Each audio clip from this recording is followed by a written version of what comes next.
excited about tomorrow. We're going to scrimmage a little bit, so the guys are ready to do that. But we had a good practice today, and we were in spiders, so we were trying to save a little bit of the hitting because we're going to be hitting a lot tomorrow. So I thought they were really focused. That's what I wanted to see: focus and attention to detail, and they did that. What can the fans expect to see tomorrow?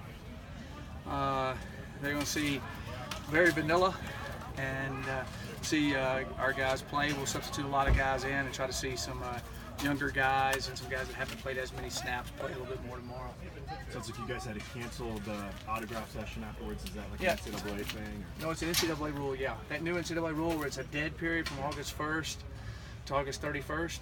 So if a high school kid walked down or a high school parent walked down and we said hi to them, we're against NCAA rules.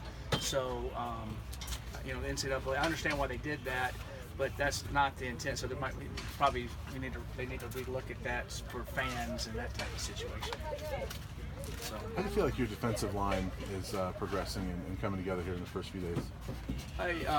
I'll find out a little bit more Saturday. I thought they did well yesterday, and we'll find out a little bit more Saturday when we get a little bit more scrimmage type situation. How does Javier look? He's looked good. He's looked good. He's moving around good. He's looked good. We'll see a little bit more tomorrow. How's Dante Wigley look? Dante's made some plays. He feels more comfortable out there than he did in the spring, and he's made a couple interceptions, a couple big plays. I've been pleased with Dante from his improvement from spring till now. With Darian Rakestraw going over to defense and Eddie Lopez over to offense, are those in the experimental stage at this point? No, that's permanent. What would have you seen from each of those guys? The other day I thought that our first day in pads, I thought that Eddie Lopez did a really good job blocking at the tight end spot. He's understanding what's going on.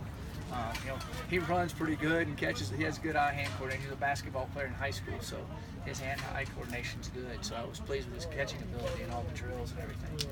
And then Rakestraw, he's long and athletic, and he made some plays and done some things there. We just need to keep him coming along. I think he's recruited by a lot of schools to be a corner out of high school too. He played both ways all the time, so he's fine with it. And I've been pleased with what he's done.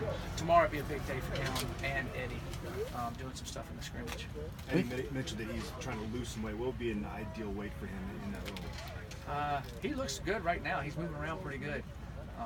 I would say, we want him big because we want him in the power sets and the inline sets. We're not looking to split him out and throwing the ball, that type of thing. We're looking for him more of the powerful sets. So, I'm saying around, like about 275, 280 is where I think he should play.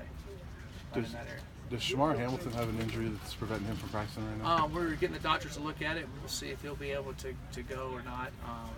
We'll know here. They've had an MRI. They're going to look at it and see, find out if he can go or not. And what is the injury on him? We'll find out when they get. I don't know exactly. Something with his leg. Okay. Coach, you yourself have spent your whole career around various DB groups. You in college were safety. Right. You've coached various DB groups.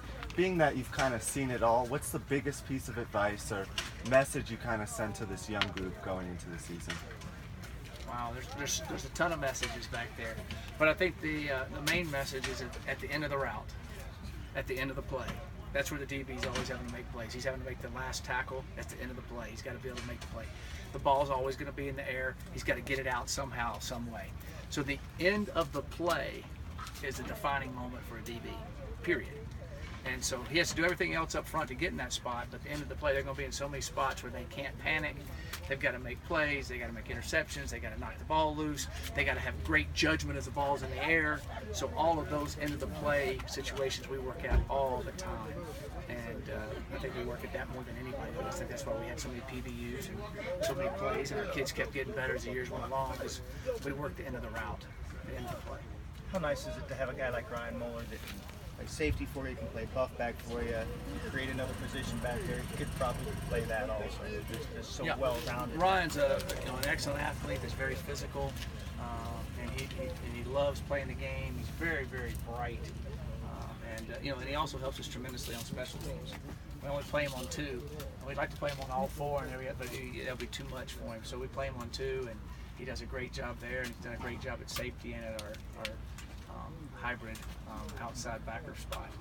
And, he's kind of found a home lot of plays. Very, very pleased with him and also his leadership. I'd like to put him back returning kickoffs, but I got too many hits on him because he could do that. He always asks me all the time, but he's not going back. So Maybe end of the season. I don't know. Too many. You're like a magnet back there on kickoff returns. As much physicalness as he has to take in a game, be too much. Okay. All right, thanks.